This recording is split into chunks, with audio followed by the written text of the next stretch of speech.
Hi, this is Jethro from UE Marine. I'm just doing a bit of an introduction on electric outboards or electric trolling outboards and giving people just the basics of these things, which are reasonably new to me, which I think is going to be the way of the future. Obviously we have a petrol motor in the background there, which is great technology, very complicated compared to something like an electric motor like this, which is basically switching gear up here and a motor and gearbox in the bottom of there, which we'll show you in a minute. This is actually a Haswing rated at 40 pounds of thrust. We'll talk about that a little bit more, but it's also going to talk a little bit about the differences between a trolling motor like this and an electric motor which might have an integrated battery. So I'll show you a little bit more about this motor in a sec. So just to show you a few features of this, this is a Haswing 40 pounds 12 volt trolling motor. It has 5 forward and 3 reverse gears there. Basically, these pretty well have a compliance plate like a normal outboard motor, showing you some of the species. Unfortunately, this one doesn't show the year it was made, but anyway, and as I said, it has other features whereby you can bring it up and down, and so that you don't have to worry about the size of your boat or whether it's a long shaft or short shaft suited to that. Down the bottom, basically, we've got the motor and the propeller. This is particularly a trolling propeller, and there's a little key there if you need to take that propeller off.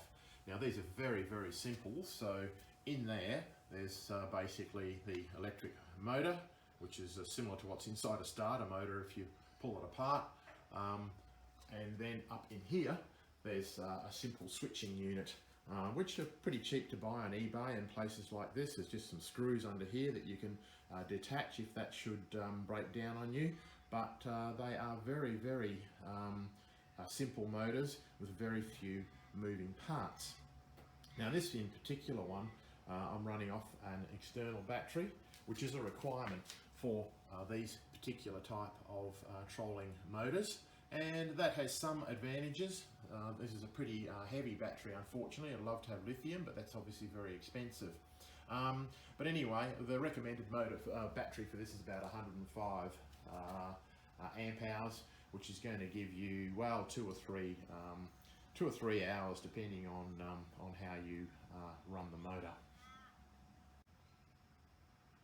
Now, if we connect the battery up, all of a sudden you've got a power indicator here, which shows you the state of charge, and you're ready to go.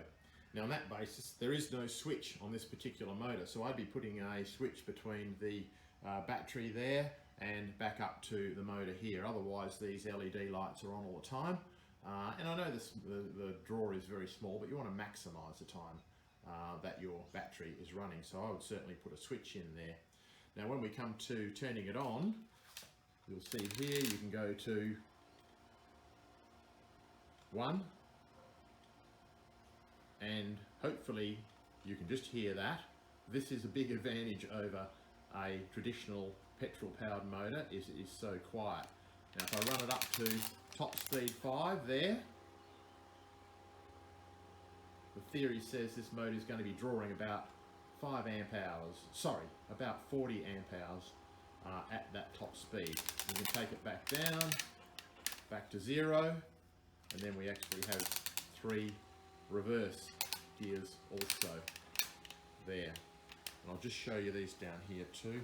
So there we go, spinning around and having about 40 pounds of thrust. Now there's no direct comparison between thrust and horsepower, but essentially from the information that I have, you're looking at roughly about half a horsepower for this particular motor. Again, I stress this is a trolling motor. Now some of the outboards, the electric outboards, actually have an integrated battery, which is great, that's good, but the disadvantage of that is when the battery's gone, then you've got a very expensive thing to buy again, and you know that most of those batteries are are made just to fit that particular motor. So whilst the external battery does have its drawbacks, it also does have some advantages, is in that when it dies, you can get rid of it, and of course you can add or change or get bigger batteries as your requirements are to be met. So hopefully that's given you a bit of an introduction into what these motors are all about. Obviously this is just a starter motor, this is a trolling motor, but you can use it for little dinghies and so on. Most people who would use these motors would be running it on a bigger boat just so they can troll quietly, or sometimes people have used them as a secondary motor in case their motor breaks down.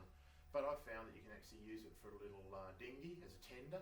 You generally just using a tender to go from shore to a couple of 100 metres offshore to your mooring, or where your boat's anchored or whatever. So these are great. I mean, the other big advantage is that if you set up some solar panels, then you can charge your battery through solar panels and be ready to go the next day, or you can have it on constant trickle charge with some solar panels, which is something I might cover in another video. But overall the advantages are they're light, they're relatively inexpensive, and they're very, very low maintenance with no fuel, no impeller, no noise, and hopefully as the technology advances, the batteries will get better, although you can get good batteries now, but they're expensive. So hopefully that's just a useful little introduction to these particular type of motors, and if you like the sort of information I've provided, then please subscribe or like my video. Thanks, bye.